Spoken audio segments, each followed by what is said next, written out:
real cases before a real judge.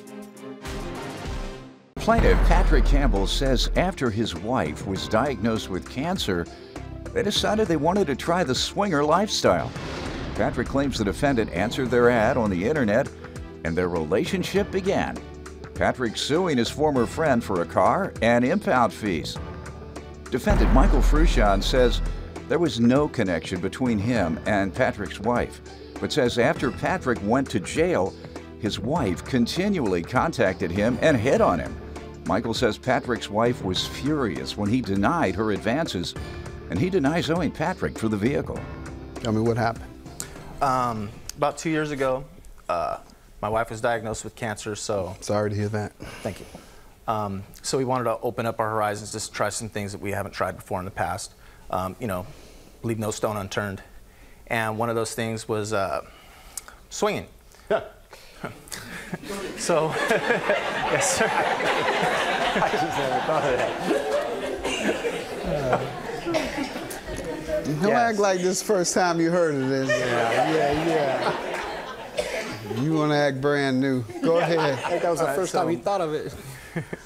So we placed an ad. That's something you all had thought of before? It was more my choice than hers, I guess.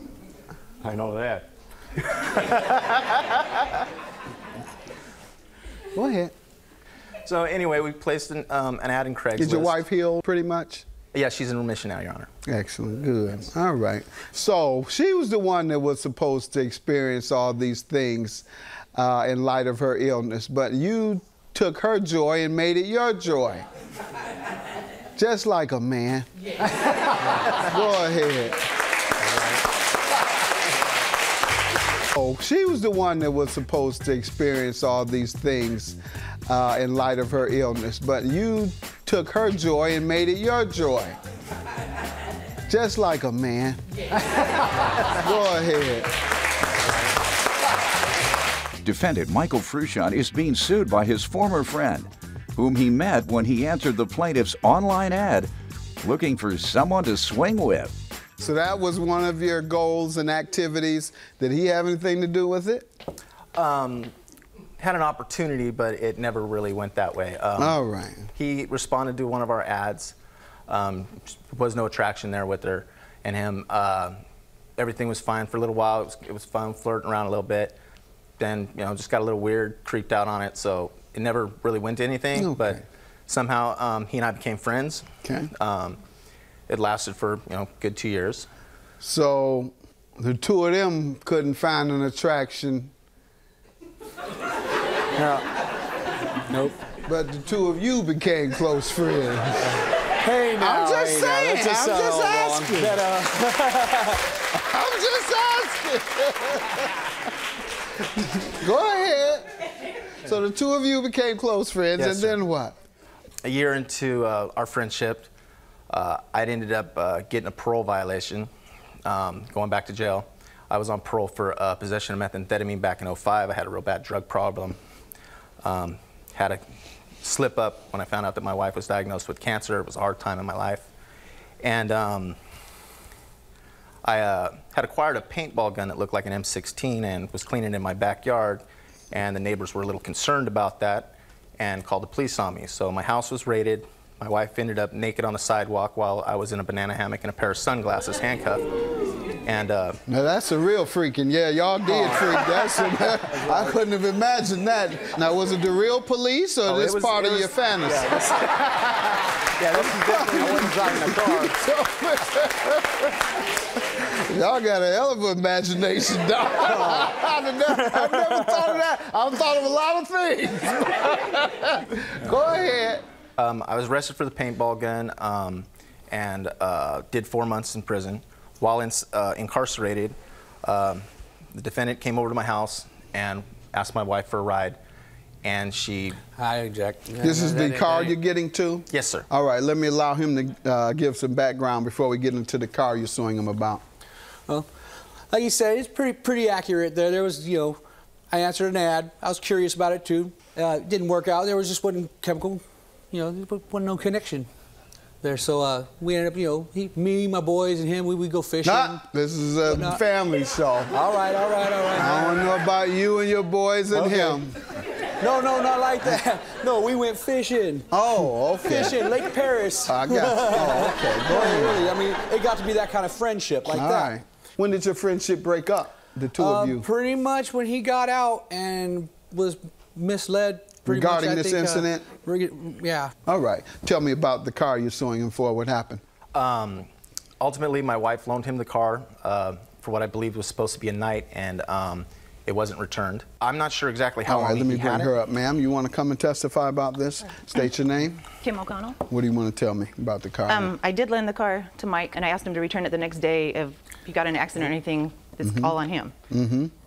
2 days later, it was my birthday. I was out at a birthday dinner, and I got a text from Mike saying that the car had broke down not far from where I live, and he was walking that way. Well, I didn't respond to the text because I was at dinner, so I called him later that night when I got home and said, I'm not coming out there. He wanted me to come out and pick him up and take him to the location of the car, instead of just telling me where the car was left. I drove up and down all around that neighborhood. I didn't see it anywhere, so I went back home and called the police, and I said, I don't know if this car has been stolen or towed. Can you let me know? And I gave him the license plate number, and they looked it up and said, yeah, it was towed yesterday. The car was only in Patrick's name, so I wasn't able to get it out of the impound. I had to wait till he was released from How many jail. days later? 9 days later. The bill was $600 at the time.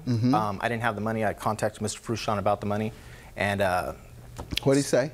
He said that he didn't have anything, but we could work something out. And after that, I did not hear back from him.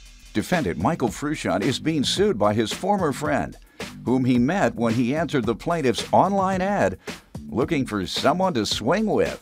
What do you want to tell me about the car, sir? She contacted me several times while he was in. You know, I kind of veered off a bunch of them. Contacted the last time, you about what? She wanted me to come hang out with her. Okay. You know, and I veered off, but the last time she genuinely sounded lonely. Let's get to the car. Okay. So I get to her house. She offered to come pick me up. Go to her house for what? Okay. To come visit. She offered to come get me. She offered to buy pizza. She offered to buy beer if I wanted beer. Okay. Can we get to the car, please? So I'm there, and she started coming on to me. So then when I put my foot down, I was not giving in. I got all that. Let's get to the car, please. She told me she couldn't take me home. She said, here, take Patrick's car. You can use it for a week and go pick up your girlfriend. And she said it with an attitude like that. That was my only ride home. Think she was upset? Yeah, because I didn't. Okay, so you're suggesting to me that a woman who is upset with you says to you, you take my car for a week. No, I'm telling you that she said, I'm not taking you home. So then what happened? I took the car to my house. I barely made it there. I had to stop 3 times to put water in it. The car was broke down. I didn't drive. I tried to repair it. Didn't work. We agreed to bring it back on Monday. I drove the vehicle towards the house, just like we agreed. And a mile from her house, it broke down. About a mile and a half from her house. All right, and then you called her? I called her. I was all on time. It was agreed time. She wasn't answering. She called me 2 hours later, said, oh, I totally forgot. It's my birthday. I'm out drunk with my friends right now. I will pick you up tomorrow. So what happened? She didn't contact me. I texted her. She didn't text back. Okay. And several attempts. When did you find that the car had been towed? When she told me. How long after it had been towed did she tell you? From the 6th to the 17th. Okay, so she didn't tell you until the 17th? Correct. You never heard from her regarding the car until the 17th? A couple times, and she planned to come out. You just told me the 17th. Now you're backing up when you know it sounded unreasonable. Now it becomes, she told me a couple of times. Remember? First you told me you never heard from her until the 17th. No, about the car was towed. About the car, period. When did you hear from her about the car? 4 days later. 4 days later. 4 days later. It's the first time she inquired about her car. Correct. Don't believe you. Just like I don't believe that nonsense you told me earlier. Do you have your estimate? Yes, I have the tow, the lien fee, and the blue book She told value. you that she was angry with you, so she told you to take her car for a week. It's not her car. I'm so angry, I want you to take my car for a week. Don't believe you. $5,000 is your judgment. Have a good day. I'm glad it's all over. I thought everything's good now. I think everything was said that needed to be said today. I'm sorry, bud, but she's pulling the wool over your eyes, dude.